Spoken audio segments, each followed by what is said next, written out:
কেমন ছিলেন দেখেন, ছোট্ট ছিলেন বেলাল হাফসি, মনে করেন 6-7 বছর বয়স হবে হযরত বেলালের। তখন থেকে সে গবেষণা করতে করতে করতে আস্তে আস্তে বড় হচ্ছে। হঠাৎ করে হযরত বেলাল একটা জায়গার মধ্যে গিয়ে, ফাঁকা জায়গার মধ্যে গিয়ে হযরত বেলাল মনে মনে গবেষণা করছে, এত বড় আসমান কে বানাইলো? একটা ঘর বানাইলে কোন সকল 4টা কোটি লাগে। কথা বলে ঠিক কিনা? একটু কথা বলে ঠিক কিনা? কয়টা কোটি লাগে? কমসে কম 4টা কোটি লাগে।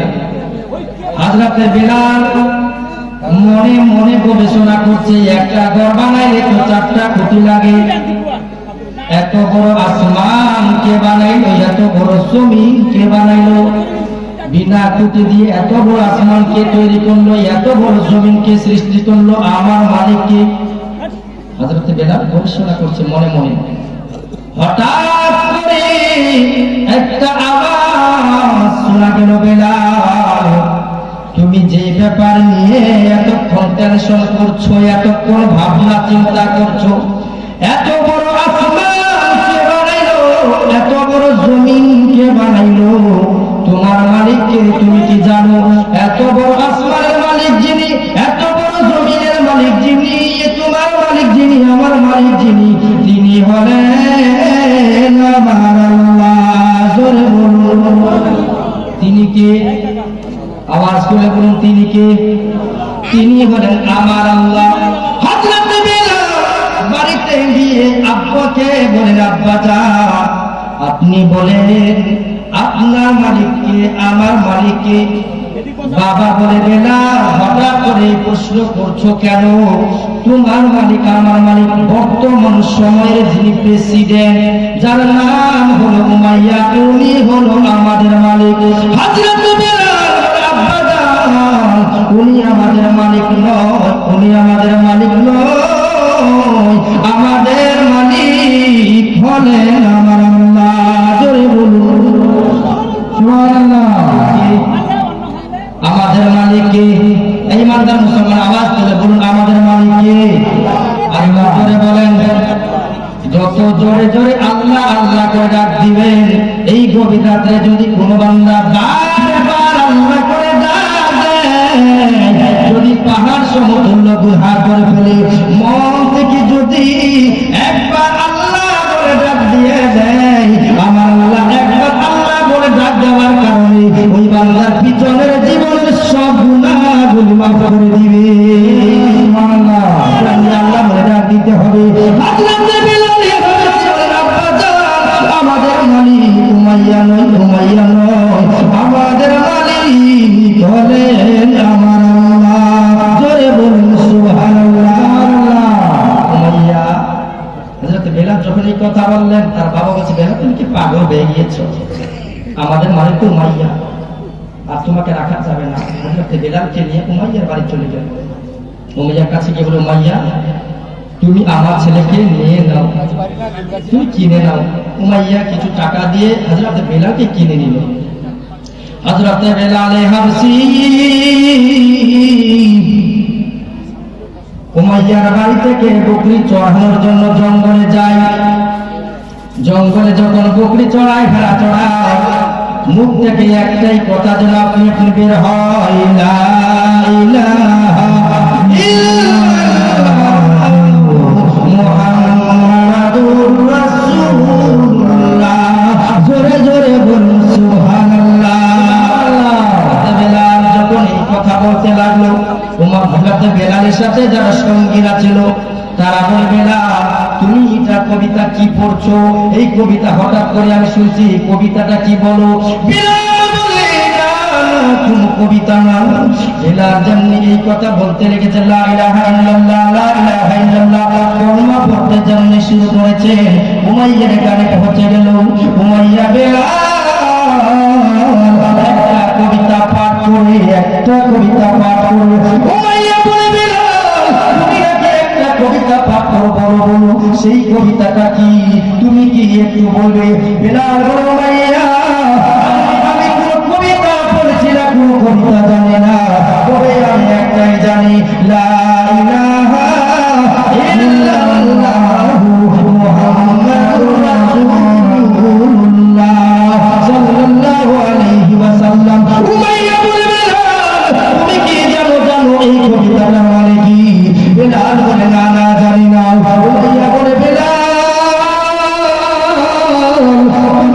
কবিতাটা পড়ছো, এই কবিতাটার মানে হচ্ছে খাবার বন্ধ করে দেওয়া।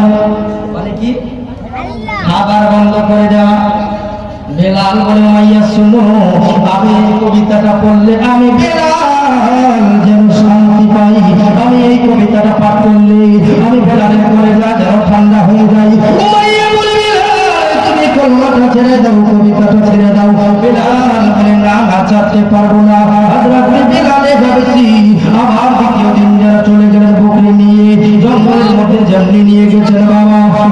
যারা সঙ্গীরা ছিল তাদেরকে বলতে লাগলো হযরত বেলাল, ও সঙ্গীরা শুনে নাও, শুনে নাও, এই যে তোমরা আজকে এত বড় জমিনে বসবাস করো, এত বড় আসমান যিনি সৃষ্টি করেছে, এত বড় জমিন যিনি সৃষ্টি করেছে, তোমাকে যিনি সৃষ্টি করেছে, আমাকে যিনি সৃষ্টি করেছে, তিনি বলেন আমাদের আল্লাহ। জোরে বলুন সুবহানাল্লাহ, সুবহানাল্লাহ।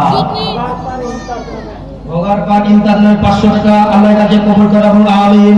জানি হযরত বেলাল বলছে ওই সঙ্গীদের মধ্যে একজন উমাইয়ার কানে খবর দিয়ে দিল, উমাইয়া বেলাল তো একবার তার সঙ্গীদেরকেও বুঝাই। উমাইয়া বলে বেলাল এদিকে আসো। বলে কি? তুমি নাকি তোমার সঙ্গীদেরকেও বুঝাও, তুমি নাকি আমাকে খোদা বলে মানো না। উমাইয়া বলে বেলাল তুমি যদি কবিতাটা না ছেড়ে দাও, তুমি কি জানো এর পরিণতি কি হতে পারে? বেলাল বলে উমাইয়া শুনে নাও, শুনে নাও রে উমাইয়া, তুমি যদি আমার জীবনটা নিয়ে নাও উমাইয়া রে, আমি বেলাল জীবন দিতে পারি কিন্তু নবীর কলমা ছাড়তে পারবো না। জোরে বলেন সুবহানাল্লাহ, আরেকটু মুহাব্বত বলেন সুবহানাল্লাহ। নারায়ে তাকবীর, নারায়ে রিসালাত। আপনি কথা বলেছেন বাবা। হযরত বেলাল বলে উমাইয়া শুনে নাও, শুনে নাও রে উমাইয়া, আমি বেলালের যদি জীবন চলে যাই না, আমি বেলালের জীবন দিতে রাজি কিন্তু এই কলমা ছাড়তে রাজি না। উমাইয়া বলে প্রহরীরা রে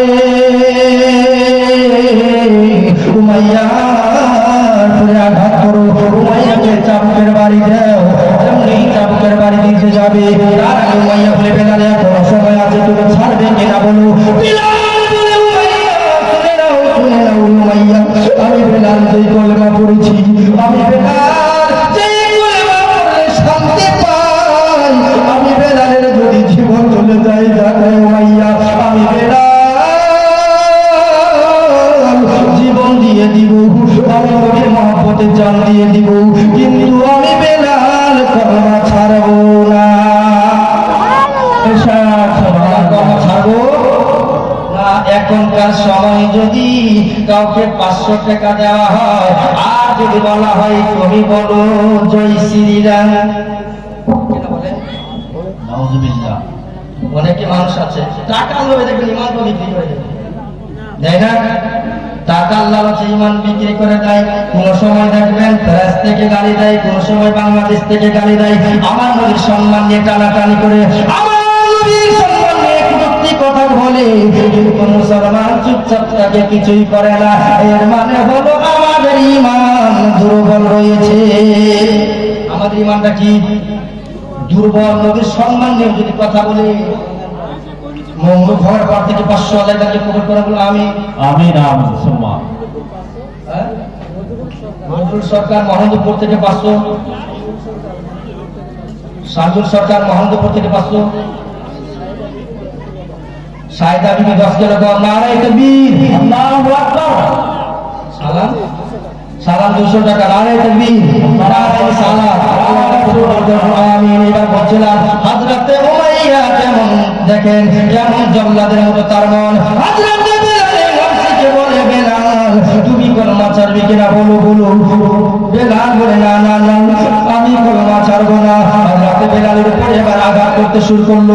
বড় ভাইরা হযরত বেলালের উপর চাবুকের বাড়ি দেয়। হযরত বেলাল যেন আল্লাহকে ডাক দিয়ে বলে আল্লাহ,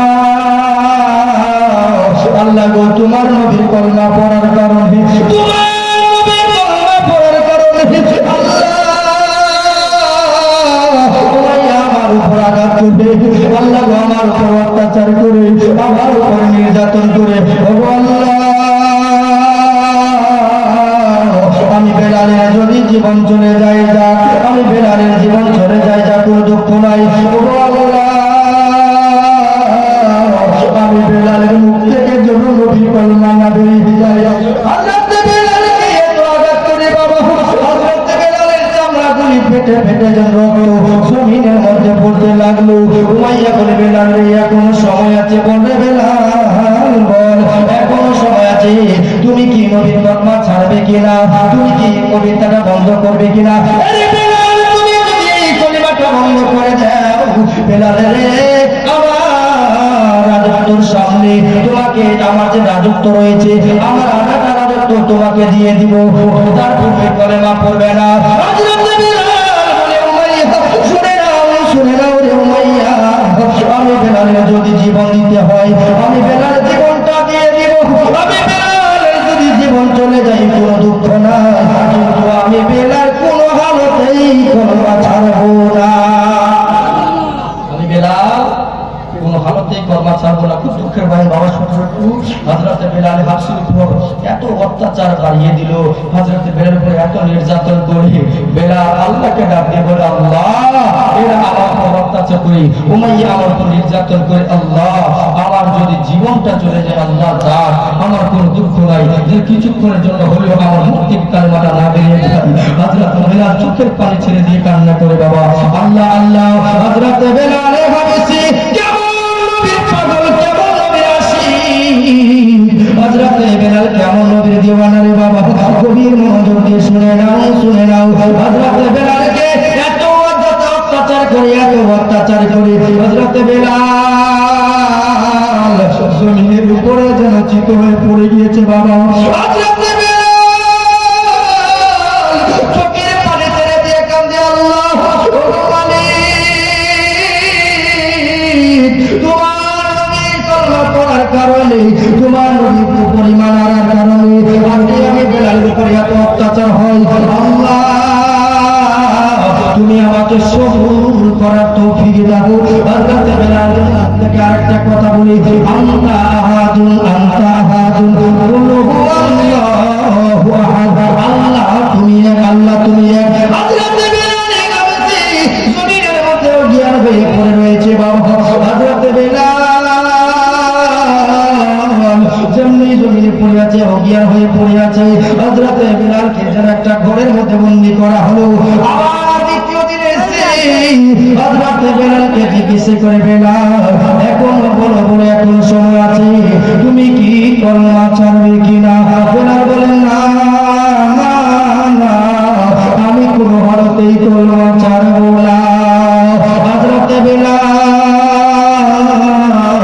যেন চোখের পানি ছেড়ে দিয়ে কান্না করে, আল্লাহ আল্লাহ আল্লাহ, কেমন হযরত বেলাল, কেমন হযরত বেলাল উপর অত্যাচার করেছে, এত অত্যাচার করার পরেও হযরত বেলাল কোনো হালতেই কলমা ছাড়ে না। জোরে বলুন সুবহানাল্লাহ।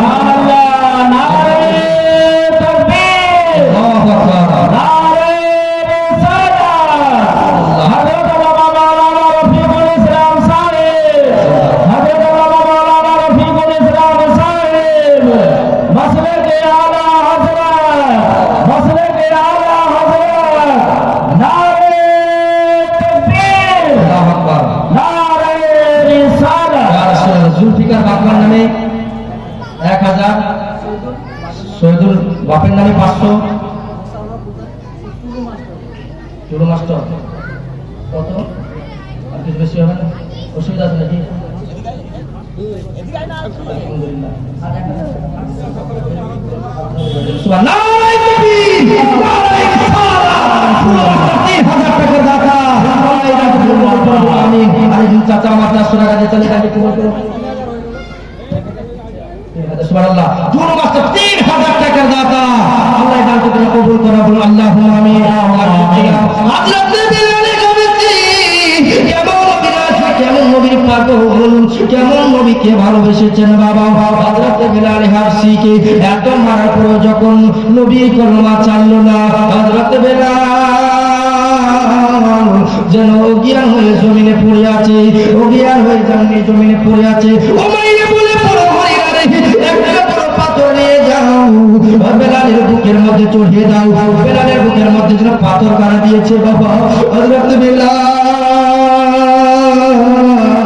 আল্লাহকে ডাক দিয়ে বলে, আল্লাহ গো, আমার বুকের মধ্যে উমাইয়া পাথর চাপিয়ে দিয়েছে, ওগো আল্লাহ, আমি বেলালকে সহ্য করার তুমি তৌফিক দাও, আমি বেলালকে সবুর করার তৌফিক দাও। হযরত বিলাল বারবার করে আল্লাহকে ডাকে। বিলালের মতো আজকে তো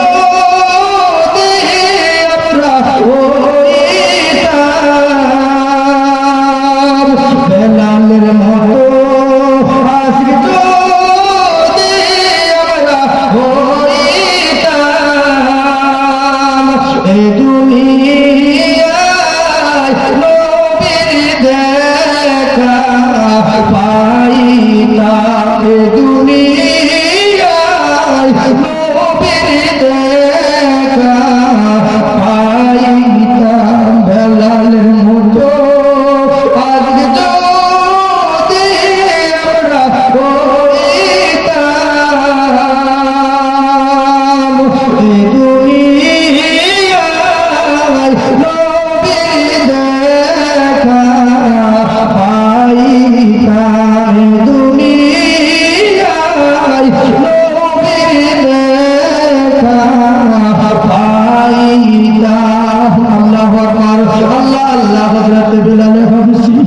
যখন পাথর কাটা চেপে দিয়েছে বাবা, তারপরে যেন আল্লাহ আল্লাহ বলে ডাক দেয়।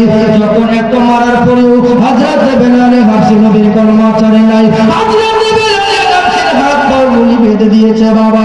বেঁধে দেওয়ার পর একটা ঘোড়ার সাথে বেঁধে দিল, ঘোড়াকে ছেড়ে দেওয়া হলো মরুভূমি জায়গা ঘোরাঘুরি করে। তারপরে হযরত বেলাল নবীর কলমা ছাড়ে না। ওই সময় হঠাৎ করে নবীর একজন সাহাবী, যার নাম হলো আবু বকর সিদ্দিক, আবু বকর সিদ্দিক এসে বলে, উমাইয়া রে, হ্যাঁ উমাইয়া,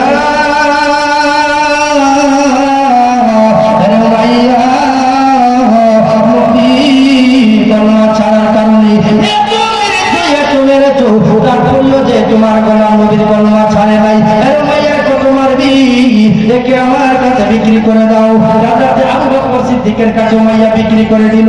এবার হযরত আবু বকর সিদ্দিক হযরত বেলালকে নিয়ে চলে আসছে বাবা।